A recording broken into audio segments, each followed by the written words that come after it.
스포츠 엑스파일의 청취입니다. 자, 이 카타르 월드컵 축구 대회가 지난 11월 21일 개막했어요. 12월 19일에 그 대단을 막을 내게 돼 있죠. 모두 64경기를 치르게 돼 있습니다. 29일 동안요. 자, 이제 1라운드는 모두 끝났습니다. 16경기를 했는데 골은 41골. 근데 이번에 22회가 아니겠습니까? 카타르라고 하는 중동 지역에서 땅덩어리는 우리나라 경기도만 하고요. 인구도 280만 밖에 안 되는 데서 열리고 있는데 파란과 이변이 일어나고 있습니다. 아니, 일본이 어떻게 독일을 잡습니까? 도저히 이해가. 저는 맨 처음에 그걸 보고서 야, 이게 마치 대학생과 무슨 중학교 학생의 경기처럼 생각했단 말이죠. 그런데 결과는 2대1로 일본이 독일을 잡지 않았습니까? 야, 이 독일은만 이상해요. 4년 전 2018년 러시아 월드컵 대회 마지막 예선에 우리한테 2대5로 깨졌잖아요. 그리고 이번 그 카타르 월드컵 첫 번째 그 경기에서 일본한테 1대2로 또 깨지는, 이거는 독일의 어떻게 보면 아주 망신이라고 볼 수 없습니다. 모리아스 감독이 좀 제가 보기에는 역시 그 감독은 그 상대방의 전술을 잘 알아야 돼요. 전반에 결국은 그 한 골을 주고요. 후반전에 들어서 선수를 교체했단 말이죠. 우리나라도 선수를 이제 이강인 선수 교체하고 그랬습니다만은, 야, 일본이 그 선수 교체한 2명의 선수가 결국은 골을 넣었어요. 이 선수가 다 2명의 선수가 말하자면 다 그 독일 분데스리가에서 뛰고 있는 선수란 말이죠. 도안이라는 선수요. 이 도안이라는 선수는 프라이부르크에서 뛰고 있어요. 정우영 선수와 함께 같이 뛰고 있죠. 도안 선수. 그리고 이제 두 번째 골을 넣은 선수가 아사노 선수. 아사노 선수도 그 독일 분데스리가 보훔에서 뛰고 있는 선수란 말이죠. 그러니까 감독이라는 것은요, 결국은 그 용병술입니다. 전술을 어떻게 할 것이냐. 1대0으로 지고 있다가 결국은 후반전에 교체에 들어가는 선수가 결국은 골을 넣어서 2대1로 결국은 독일을 잡으면서, 야, 근데 그 일본이 속해 있는 조는요, 죽음의 조라고 했잖아요. 거기는 스페인이 있잖아요. 코스타리카 이렇게 있는데, 과연 일본이 독일을 잡았다고 해서 16강에 아직 2경기를 더 해야 되지 않습니까? 우리나라도 마찬가지입니다만은, 이런 점에서 일본이 지금 일본 열조가 아주 뜨거워졌고요. 그리고 재밌는 게 말이죠, 일본 팬들이요, 파란 풍선 같은 걸 가지고 와서요, 경기가 끝나고 쓰레기를 다 줍는다고 그래요. 외신들도요 크게 보더라고 그래요. 났었어요. 그럼 우리가 참 본받을 만합니다. 꼭 그 일본전이 있을 때만 그 쓰레기를 치우는 게 아니라 경기장에 가서 쓰레기를 줍는다는 거죠. 이런 거는 우리가 배워야 되는 거 아니겠습니까? 뿐만 아니라 그 일본 선수들이 이제 경기 때는 이제 라카람을 쓰지 않습니까? 라카람을 쓰고 나서 종이학을 그 라카람에 둔다 그래요. 그러면서 아주 그 글씨도 말이죠, 그 아리가또, 안녕하세요, 이렇게 써놨다 그래요. 이런 건 참 제가 보기에는 좋은 소식이 아닌가. 우리 그 붉은 악마 서포터스들도 요즘 응원하고 나서 응원단이 쓰레기를 줍는다는 얘기를 들었습니다만, 이런 건 참 우리가 배울 점이 아닌가 생각됩니다. 자, 그리고 이제 그 사우디아라비아가 어떻게 아르헨티나를 잡습니까? 아르헨티나는 축구의 신이라고 하는 메시 선수가 있잖아요. 이번에 5번째예요. 이 아르헨티나가 그 2014년 브라질 월드컵 대회 결승전에서 독일한테 졌습니다. 그때 메시가 MVP 골든볼을 차지했어요.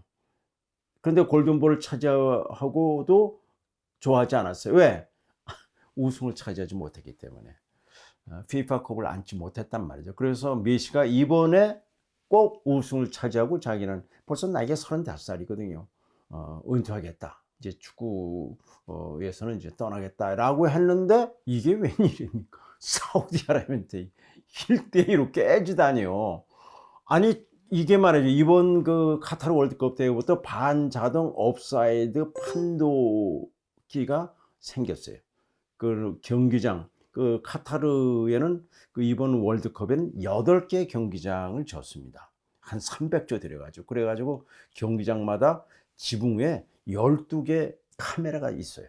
그 카메라가 자동 인공지능으로 해서 1초에 500개의 그 자료가 입력이 됩니다. 아르헨티나가 옵사이드로 10번, 그리고 골도 3골이요. 옵사이드로 3골이 들어갔는데 골로 인정을 받지 못했단 말이죠. 야, 그런데 사우디아라비아가 어떻게 아르헨티나를 이깁니까? 뭐 야단 났죠. 그래가지고 얼마 전에 우리나라에 왔던 사우디아라비아 왕자면서 총리인 빈 살만 아르헨티나 이기고 난 뒤에 그 다음날 아보진 국왕한테 공일로 합시다. 이래가지고 공일로 할 정도로.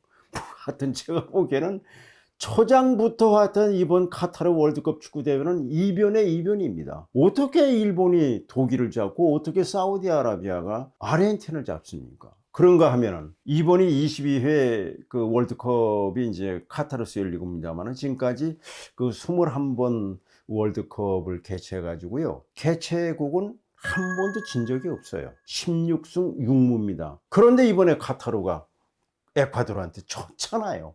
개막전에서. 그리고 개최국은요 거의 그 16강 갑니다. 그러나 12년 전 남아공 월드컵 대회 때 그 남아공이 16강을 가지 못했어요. 그러니까 21번의 월드컵 개최한 나라가. 그런데 이번에 카타르가 개막전에서 에콰도르한테 깨졌다는 거, 이것은 또 월드컵의 기록이라고 볼 수 있겠고요. 그럼 많은 분들은 뭐 카타르 나라가 뭐 사실 축구는 뭐 잘하나 이렇게 생각하실지 모르겠습니다. 절대 아닙니다. 카타르가요 축구 잘하는 나라예요. 2019년에요 아시안컵에서 우승을 차지한 나라 카타르입니다. 우리가 벤투 감독이 8강까지 못 갔어요. 그리고 내년에 아시안컵을 개최합니다. 우리나라가 아시안컵 하려다가 결국은 카타르한테 밀렸잖아요. 그리고 2024년 후년에는요 23세 이하 축구대회가 열려요. 카타르가 만만한 나라가 아닙니다. 절대 축구. 그리고 카타르 국왕이요, 여러분이 잘 아는 프랑스 리그의 파리 상제르맹이 여러분 잘 아시는 음바페, 메시, 네이마르 선수가 있는 팀의 구단주가 바로 카타르 국왕이에요. 그러니까 중동에 말에 돈 많은 그 왕자들은요 빅 리그의 구단주로서 축구를 굉장히 좋아합니다. 그러니까 카타르라는 나라가 절대 축구의 변방국이 아니라는 말씀드리고요. 지금 뭐 그 사우디아라비아가 아르헨티나를 이기면서 아주 그 뭐 중동 쪽에서는 대경사가 일어났고요. 뿐만 아니라 여러분 다 아다시피 그 아랍에미리트의 만수르 왕자, 맨체스터 시티의 구단주 아니겠습니까? 자, 이런 점에서 뭐 이제 1라운드밖에 끝나지 않았기 때문에 앞으로 어떻게 벌어질지 몰라요. 과연 어떤 또 이변과 또 파란, 여하튼 보기에는 이번 22회 그 카타르 월드컵 대회는 초장부터 그 이 축구에 지각 변동이 일어나고 있다, 이렇게 볼 수 있겠고요. 특히 이번에는 말이죠, 심판이 105명입니다. 64경기에 심판이 105명에 36명이 주심이고 그 69명이 이제 부심인데, 이번에 처음으로 여자 심판 6명이 들어갑니다. 그 주심 3명, 부심 3명. 그러니까 105명의 그 심판 가운데 여성 심판이 6명이 이번 카타르 월드컵에 등장했다는 말씀을 드리겠습니다. 우리나라가 과연 우리가 12월 19일 결승전까지 가면은 이건 완전히 우리나라 뒤집어지는 거죠. 제가 보기에는 우리 붉은 악마 서포터스들 뿐만 아니라 정말 신이 났다는 말씀드리고요. 하여튼 이 월드컵을 통해서 우리가 하나가 될 수 있는 그런 그 계기가 됐으면 좋다는 말씀 드리겠습니다. 오늘은 여기서 줄이겠습니다. 건강하십시오.